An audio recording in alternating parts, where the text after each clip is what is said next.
যদি এভাবে বলি, আমার ছবি আঁকার কথা আছে, আমার সেখানে যাওয়ার কথা আছে, আমার এই বইটা পড়ার কথা আছে, আমার ঢাকায় যাওয়ার কথা আছে। যখন এই যে কথা আছে এইভাবে থাকবে এবং এই ধরনের বাংলা বাক্যগুলোকে ইংরেজিতে রূপ দিতে হবে, তখন তোমাদেরকে এই স্ট্রাকচারটা ফলো করতে হবে। Subject plus am is are plus suppose to plus ভি1 প্লাস অবজেক্ট।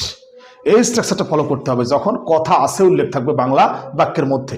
চলো উদাহরণ প্র্যাকটিস করি। যেমন আমার সেখানে যাওয়ার কথা আছে, I am suppose to go there, I am suppose to go there. আমার এই বইটা পড়ার কথা আছে, I am suppose to read this বুক।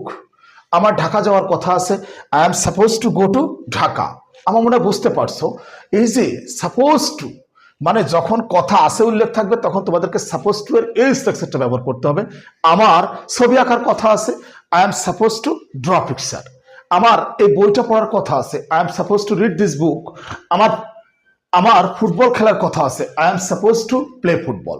অর্থাৎ কথা আছে উল্লেখ থাকলে তোমাদেরকে এই স্ট্রাকচারটা ব্যবহার করতে হবে। আমার মনে হয় বুঝতে পারছো।